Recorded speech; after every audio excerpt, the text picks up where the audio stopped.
Assalamualaikum warahmatullahi wabarakatuh. Salam sejahtera untuk kita semua. Dalam video kali ini saya akan menjawab pertanyaan ulangan akhir semester mata kuliah Hukum Acara Peradilan Tata Usaha Negara, dosen pengampu Bapak Mikdam Yusria Ahmad MAG.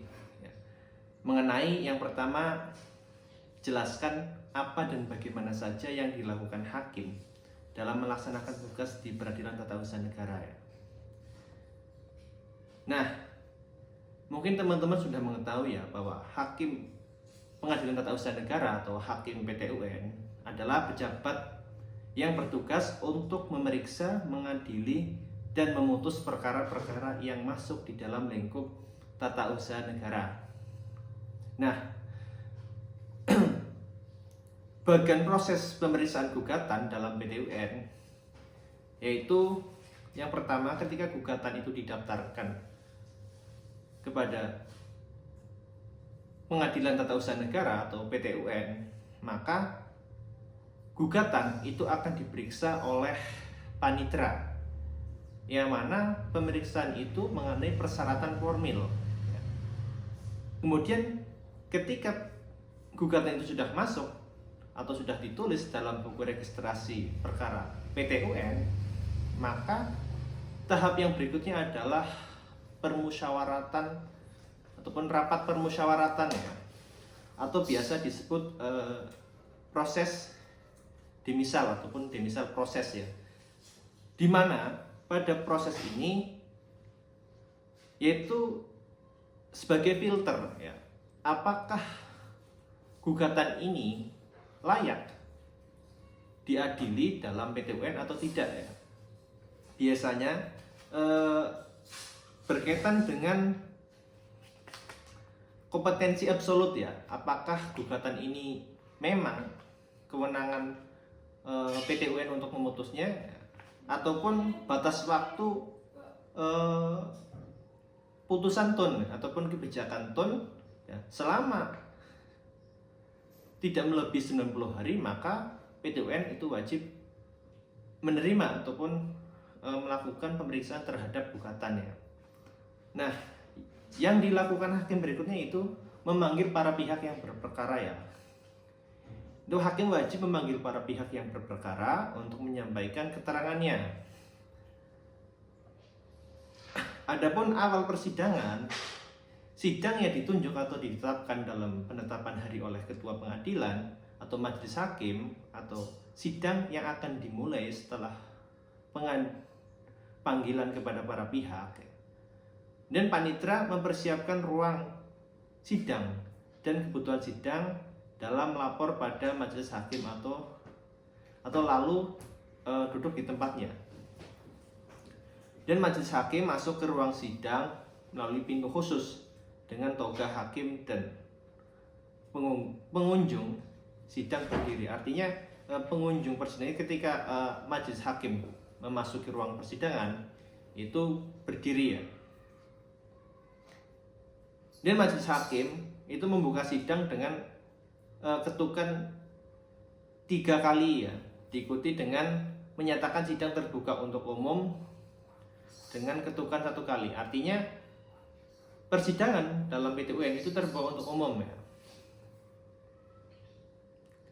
Dan tugas hakim selanjutnya itu memeriksa identitas para pihak atau kuasanya ya, apabila para pihak itu didampingi kuasa ya. Dan bila perlu memeriksa hubungan antara para pihak dengan majelis hakim dan panitera. Nah, ketika para pihak yang berperkara ini masih ada hubungan dengan para hakim atau panitera, itu hakim dan panitera itu mengundurkan diri. Artinya hakim, majelis hakim dan panitera itu diganti oleh hakim ataupun panitera yang lain ya, karena tidak boleh ya majelis hakim ataupun hakim atau panitera itu mengadili perkara yang masih memiliki hubungan dengan hakim ataupun panitera. Dan hakim memeriksa keabsahan ataupun kepatutan pemanggilan dan berkaitan dengan kehadiran para pihak. Yang pertama, jika pada hari sidang yang telah ditentukan penggugat hadir, akan tetapi tergugat tidak hadir, maka sidang ditunda. Artinya hakim itu dapat menunda persidangan ya ketika para pihak yang berperkara ya penggugat itu datang, akan tetapi tergugat itu tidak datang, itu persidangan dapat ditunda. Kemudian jika penggugat tidak hadir 2 kali berturut-turut maka dapat diputus gugur ya. Artinya ketika seorang penggugat itu tidak hadir dalam persidangan 2 kali berturut-turut, itu dapat dikatakan gugur ya, karena dapat ditafsirkan oleh para hakim itu tidak konsisten ya dalam sebuah perkara.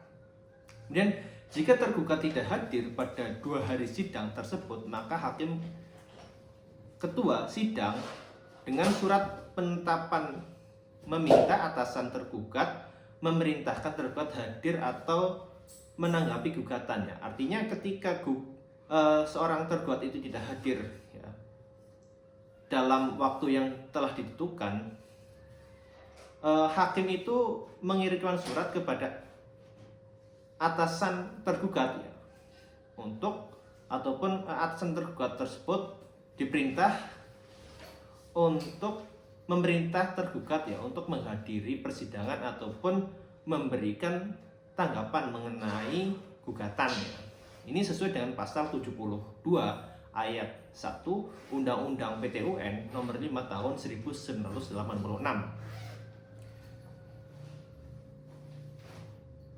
Kemudian jika 2 bulan setelah rilis pengadilan di atas tidak ada berita dan tergugat atau atasan tergugat, maka sidang selanjutnya tanpa dihadiri para pihak tergugat ya. Artinya ketika hal-hal yang sudah dilakukan oleh hakim itu, ketika tergugat sudah dipanggil dan tidak hadir, kemudian hakim sudah memberikan surat kepada atasan tergugat untuk memberikan jawaban. Nah, tidak ada tanggapan dari para pihak tergugat ataupun atasan tergugat, itu hakim dapat melanjutkan tanpa kehadiran pihak tergugat ya, sesuai dengan pasal 72 ayat 2. Dan jika para pihak tidak hadir, maka keduanya dipanggil kembali. Artinya jika penggugat dan tergugat itu tidak hadir, ada itikat baik dari dari hakim untuk memanggil kembali para pihak yang berperkara. Dan jika setelah kehadiran penggugat terdapat ketidakhadiran penggugat pada sidang selanjutnya 2 kali secara berturut-turut, maka dapat diputus secara kontradiktoir ya.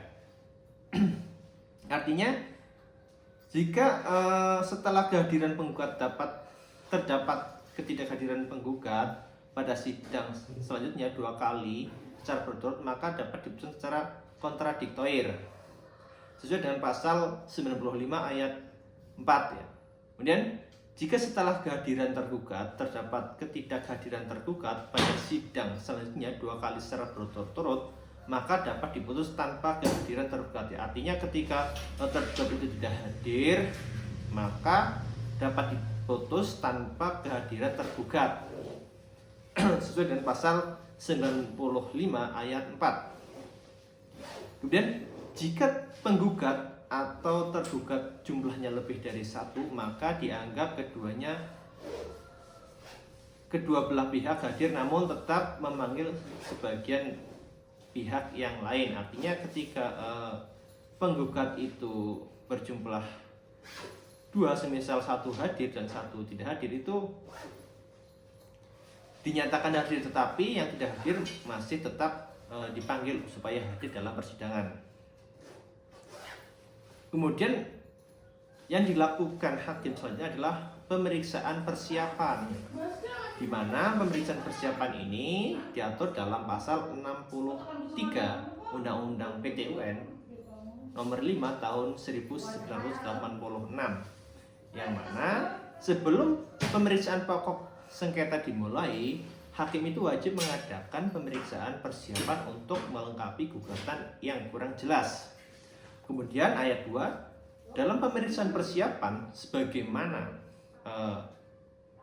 dijelaskan pada ayat 1, maka hakim yang pertama wajib memberi nasihat kepada penggugat untuk memperbaiki gugatan dan melengkapi dengan data yang diperlukan dalam jangka waktu 30 hari ya. Artinya penggugat itu diberi kesempatan oleh hakim untuk memperbaiki gugatannya ya selama 30 hari ya. Dan ayat 2 poin B itu dapat meminta penjelasan kepada badan atau pejabat tata usaha negara yang bersangkutan, ataupun hakim itu dapat mencari penjelasan atau meminta penjelasan kepada badan ataupun pejabat tata usaha negara yang bersangkutan mengenai gugatan tersebut. Kemudian apabila dalam jangka waktu sebagaimana dimaksud ayat 2 huruf A, penggugat belum menyempurnakan gugatan, maka hakim menyatakan dengan putusan bahwa gugatan tidak dapat diterima. Artinya ketika waktu 30 hari yang diberikan hakim kepada penggugat untuk memperbaiki gugatannya, ketika tidak diperbaiki, maka hakim itu memutus bahwa gugatan tidak dapat diterima. Kemudian hakim juga memproses pemeriksaan persidangannya.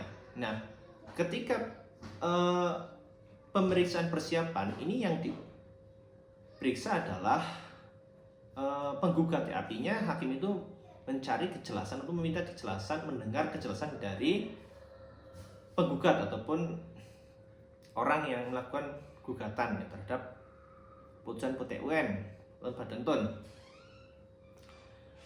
Kemudian selanjutnya adalah proses pemeriksaan persidangan ya. Dalam proses pemeriksaan persidangan ini terdapat eksepsi dan provisional ya. Apa itu eksepsi? Eksepsi adalah langkah hukum yang ditempuh oleh pihak tergugat untuk menolak permohonan ataupun gugatan yang diajukan oleh pihak penggugat ya. Maka hakim wajib memeriksa apa yang menjadi dasar penolakan tersebut, apakah dapat diterima ataupun ditolak ya. Artinya dalam eksepsi ini tergugat itu menyatakan perlawanan ataupun penolakan. Nah, disinilah hakim itu wajib memeriksa apa yang menjadi dasar penolakan ataupun tanggapan dari tergugat ya. Dan hakim juga memutuskan tindakan sementara ataupun provisional ya. Itu hakim wajib memutus supaya tidak ada kerugian terhadap pemohon ya sebelum kejelasan putusan akhir ya. Artinya ketika pemohon itu dirasa ada hal yang segera diputus, ini bukan putusan akhir ya, ada hal yang dirugikan ketika berlakunya suatu kebijakan ataupun putusan Badan TUN, maka penggugat itu dapat meminta tindakan sementara ataupun provisional ya kepada hakim ya. Dan hakim juga menilai ya, dan dapat juga memutus ketika penggugat itu merasa dirugikan ya. Nah, selanjutnya pembuktian ya. Dalam proses pembuktian di Pengadilan Tata Usaha Negara ataupun PT UN, hakim memiliki peran penting untuk memastikan bahwa setiap fakta ataupun bukti yang diajukan oleh pihak-pihak yang bersengketa ataupun berperkara telah diperiksa secara cermat dan teliti ya. Beberapa hal yang dilakukan oleh hakim PT UN dalam proses pembuktian antara sebagai berikut ya. Sebelumnya dalam pasal 100 sampai 107 Undang-Undang PT UN, alat bukti adalah yang pertama ada surat ataupun tulisan, yang kedua ada keterangan ahli, kemudian ada transaksi, dan ada keterangan ataupun pengakuan para pihak, dan yang terakhir ada pengetahuan hakim ya. Di mana hakim itu wajib yang pertama menerima bukti ya. Hakim PT UN akan menerima bukti-bukti yang diajukan oleh pihak-pihak yang bersengketa untuk mendukung argumen atau klaim yang disampaikan dalam persidangan ya. Yang kedua, hakim itu menilai bukti ya. Hakim akan menilai keabsahan, kekuatan, dan relevansi bukti yang diajukan ya. Hakim akan mempertimbangkan apakah bukti tersebut dapat digunakan untuk membuktikan fakta yang diperlukan dalam perkara. Kemudian hakim juga memeriksa saksi ya. Hakim PT UN dapat memeriksa saksi-saksi yang dihadirkan oleh pihak-pihak yang bersengketa untuk memberikan keterangan atau kesaksian terkait dengan perkara yang sedang disidangkan. Kemudian hakim juga memutuskan mengenai keberatan terhadap bukti ya. Jika terdapat beberapa terhadap sesuatu bukti yang diajukan, hakim akan memutuskan apakah bukti tersebut dapat diterima atau tidak dalam persidangan. Kemudian membuat putusan berdasarkan bukti ya. Hakim PT UN akan menggunakan bukti-bukti yang telah diperiksa dan dinilai untuk membuat keputusan akhir dalam perkara yang sedang disidangkan. Dengan melakukan proses pembuktian yang terdiri dari yang teliti dan adil, hakim PT UN diharapkan dapat memutuskan perkara berdasarkan hukum dan fakta yang ada secara objektif dan keadilan. Nah, dalam persidangan perkara PT UN juga terdapat replik dan duplik ya. Artinya ketika penggugat itu memberikan tanggapan, jawaban, nah penggugat itu dapat menanggapi kembali ataupun tanya jawab ya, replik dan duplik ya. Nah, disinilah peran hakim ya untuk memfasilitasi ya, memberikan arahan ya, dan batasan-batasan replik ataupun duplik ya. Kemudian ketika rangkaian dari persidangan, pemeriksaan persiapan, kemudian jawaban dari tergugat, dan replik duplik, pemeriksaan alat bukti. Nah, yang dilakukan hakim selanjutnya yaitu rapat musyawarah hakim ya, di mana musyawarah hakim ini biasanya dilakukan secara tertutup ya, untuk mengambil kesimpulan putusannya. Nah, ketika sudah dilakukan rapat musyawarah hakim, maka hakim akan memberikan putusan ya.